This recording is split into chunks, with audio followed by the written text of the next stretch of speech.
Now at 5, an area hospital is getting creative to attract new workers and hold on to current employees. Booster shots will now be available for all 3 COVID-19 vaccines in the U.S.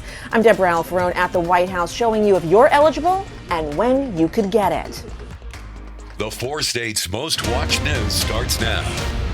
Joplin Freeman Hospital says they have more open positions now than they've had ever before. This is KOAM News at 5. Freeman's Chief Human Resource Officer tells us they are one of many hospitals across the country that's trying to replenish its staff after many employees got burnt out during the pandemic. Freeman is looking to fill a variety of positions, many of which do not require a medical degree, but they also say if you're looking for a job and looking for an education in medicine, they can help.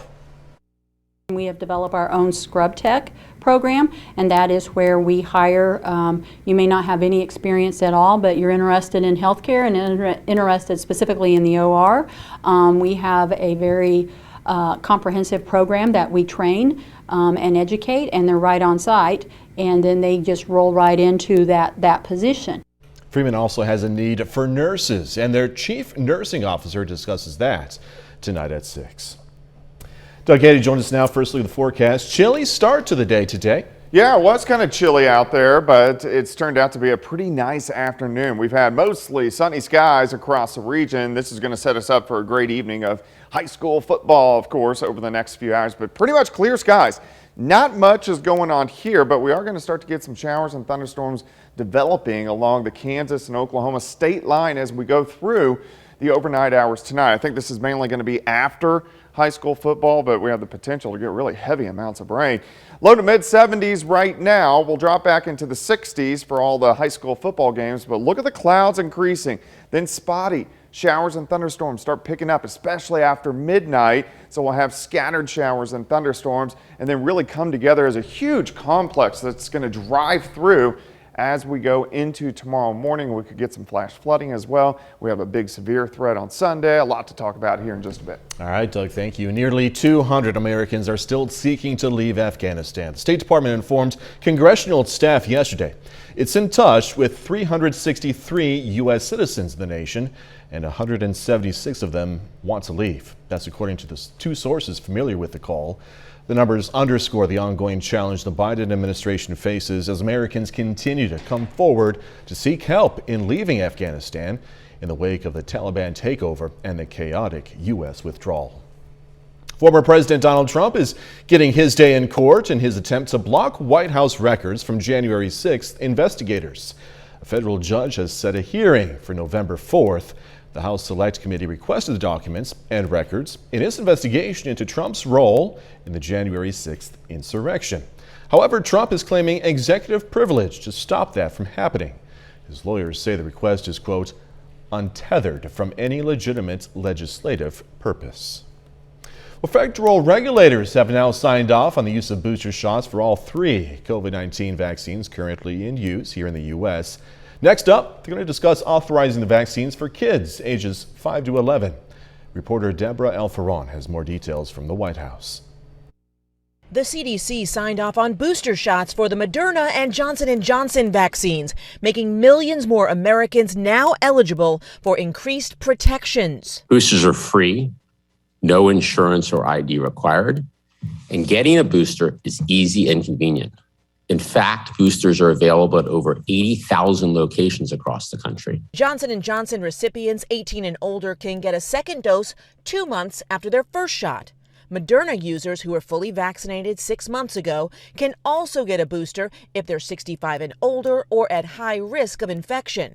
And the CDC has now signed off on the mixing and matching of the vaccines. There may be some people who might prefer another vaccine over the one that they received, and the current CDC recommendations now make that possible. FDA regulators will begin discussions next week about authorizing the Pfizer vaccine for kids ages 5 to 11. And President Biden says he expects that approval to come within weeks, not months. Pfizer announced this morning that its COVID-19 vaccine is nearly 91% effective at preventing infections in school children.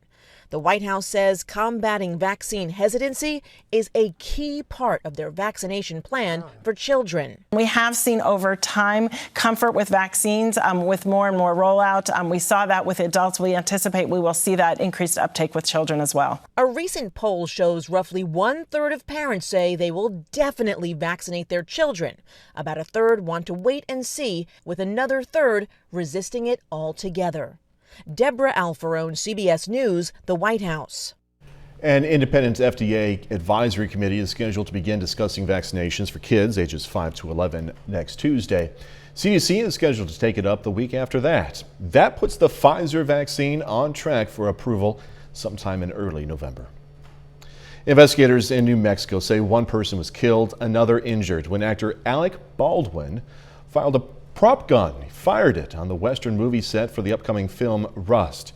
He's not been charged with the crime. Detectives questioned Baldwin after yesterday's shooting and then released him. The movie's cinematographer, 42-year-old Helena Hutchins, died in the incident. Director Joel Souza was treated at the hospital for unspecified injuries. Production on the film has been halted. Still ahead, opening up that wallet for the holiday.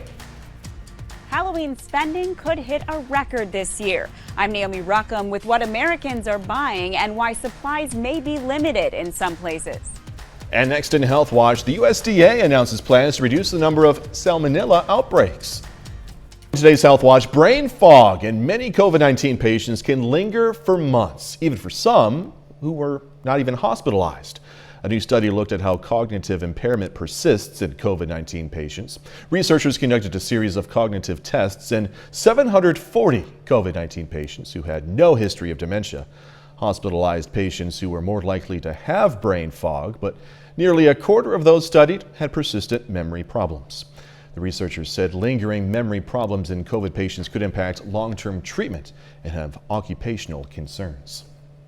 Gun violence here in the U.S. rose significantly during COVID-19 lockdowns, as according to a study published in Scientific Reports. The study shows incidents of gun violence resulting in injury or death were more than 30% higher during the pandemic compared to the year before. 28 states showed a significant jump in gun violence, while Alaska was the only state where the risk of gun violence dropped during the pandemic. Hundreds of thousands of people get sick every year from poultry contaminated with salmonella. Well, now federal health officials are announcing new plans to try and reduce the number of illnesses associated with the bacteria. Reporter Bradley Blackburn has how one family got this infection and it was life-threatening. A widespread salmonella outbreak from chicken in 2013 made Amanda Creighton's family sick, including her toddler son Noah. He had this high fever that just wouldn't go away. Doctors found Noah had a large brain abscess that needed emergency surgery. Tests showed a virulent antibiotic-resistant salmonella strain was the cause. Now 9, Noah's living with a brain injury. He has a learning disability, a procedural learning deficit to where he has a hard time transferring things to long-term memory and then retrieving them, which also kind of has to do with the speech because he has a word recall difficulty, which causes a severe stutter. The USDA is launching a new effort aimed at reducing the number of salmonella illnesses linked to poultry, testing strategies to help prevent the bacteria from getting into the supply chain. Working with all stakeholders, the industry, public health officials, consumer advocacy groups. While the industry has lowered contamination in products, the number of illnesses in the U.S. hasn't declined. Of 1.35 million salmonella infections every year, 23% are traced to poultry. Brian Ronholm is with Consumer Reports. We need an updated poultry safety system that ensures that it's addressing the salmonella strains that pose the highest risk to consumers. Amanda now works with the group Stop Foodborne Illness. Her family won a landmark lawsuit against the company connected to the outbreak that made her son sick. That was the vindication that we needed, but it was a long, hard process. And I know that making regulatory change in the industry is also going to be a long, hard process, but I'm all in because it's important. She encourages families to follow best practices for cooking poultry at home, to do what they can to protect themselves. Bradley Blackburn, CBS News, New York. Symptoms of salmonella include diarrhea, fever, and stomach cramps. The children under 5, pregnant women, people 65 and older, and people with weakened immune systems are more likely to have a severe illness from salmonella. A common antidepressant should no longer be used to treat people with dementia. A study from University of Plymouth found that mirtazapine did not help dementia patients with agitation, and it was possibly more likely to increase death even. Researchers say the results show the need for better medications to improve the lives of the 46 million people worldwide with dementia. That is a look at today's health news. A little bit later, local artists show off their pottery skills, all to fight local hunger. Plus, it looks like showers and thunderstorms really increasing for the weekend. We're going to check that out coming up.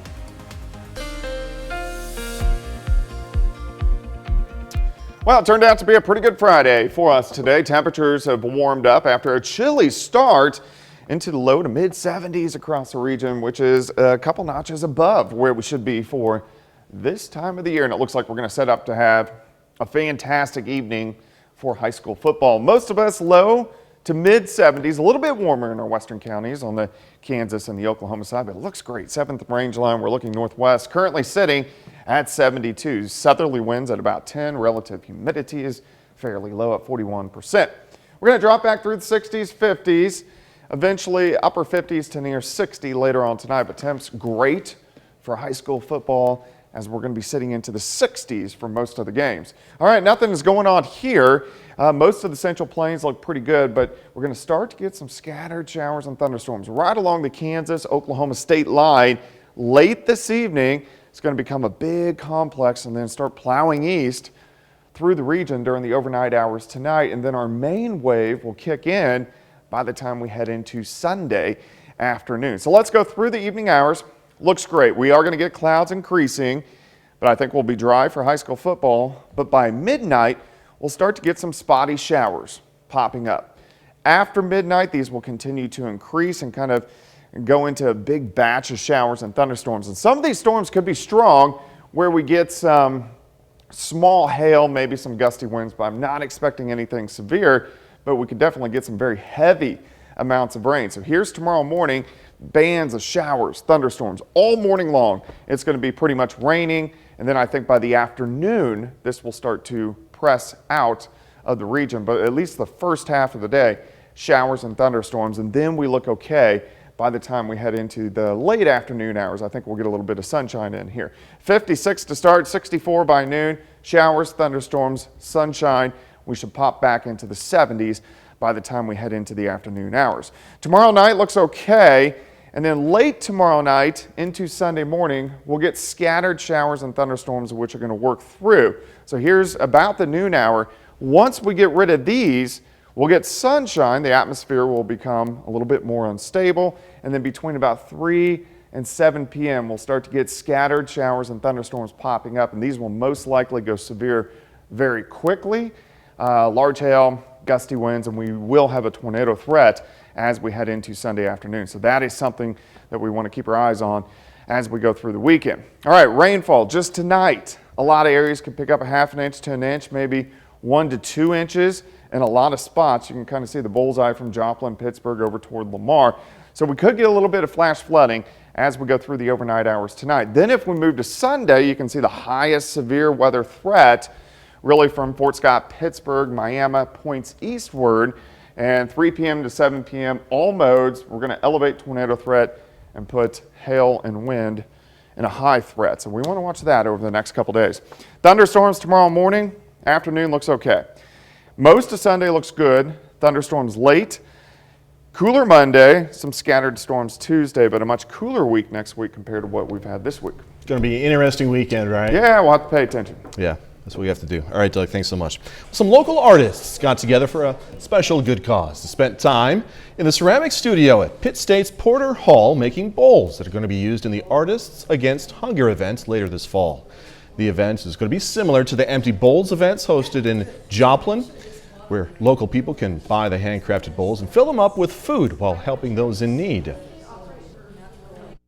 I believe that we individually may not be able to do big things, but like this event, many people come to help, and then joining and then making bowls, that will be getting lots of bowls made. The artists are going to be back in the studio tomorrow making even more bowls.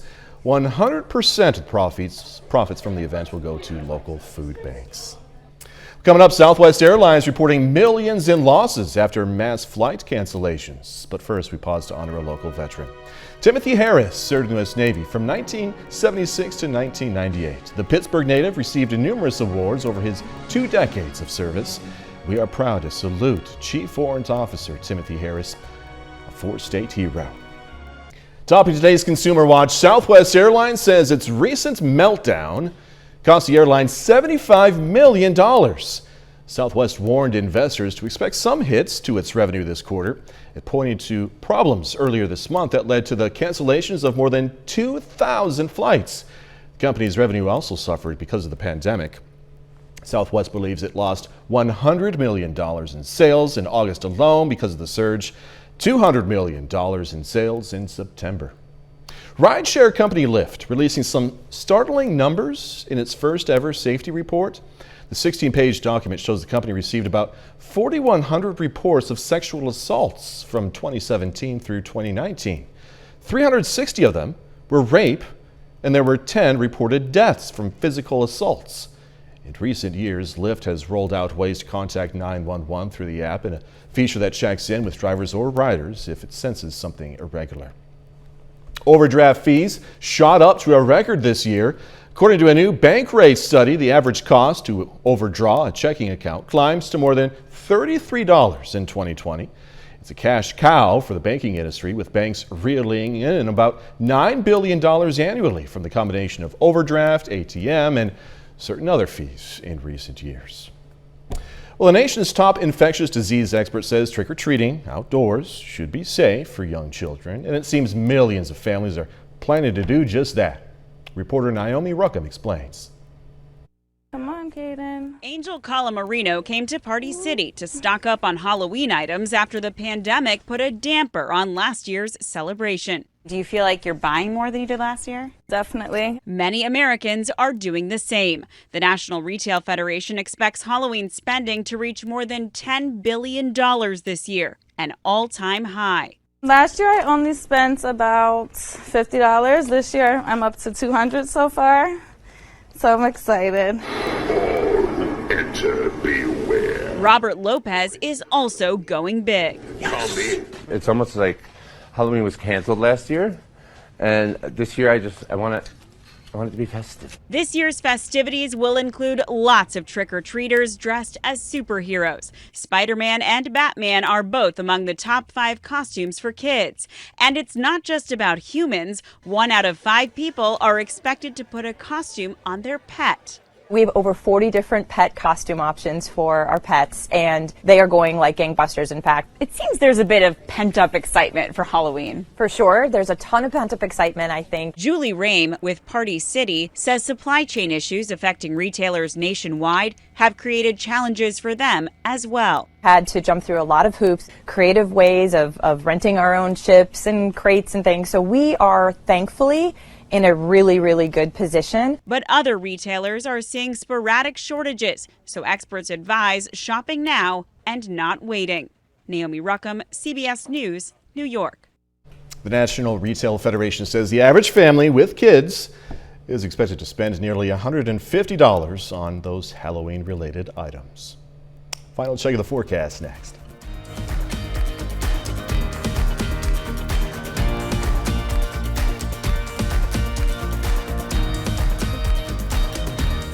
CBS Evening News is next. Then on KOAM News at 6. Going to have more on how Freeman Health System is trying to retain workers, also attract new ones. Plus, Pittsburgh Community Schools is now counting band class similar to a PE credit, changing graduation requirements. And it's Friday night. Thank goodness, right? Sports director Jacob Leonard will preview some of the top high school football games. Stay with us for the CBS Evening News and then KOAM News at 6. All right, so speaking of Friday night and Friday night football games, rain is going to come in, but after the games, huh? Yeah, it looks like late evening into the overnight hours, 10, 11, 12 o'clock. We'll start to get some scattered showers and thunderstorms popping up. But the big batch of rain is going to really be late tonight through tomorrow morning, and we could get some heavy amounts of rain, 1, maybe 2 inches of rain. And then we look okay until we get some additional showers and thunderstorms Sunday morning, and then again Sunday afternoon with a severe threat. All right, lots going on. Thanks for joining us. CBS Evening News is next. See you at 6.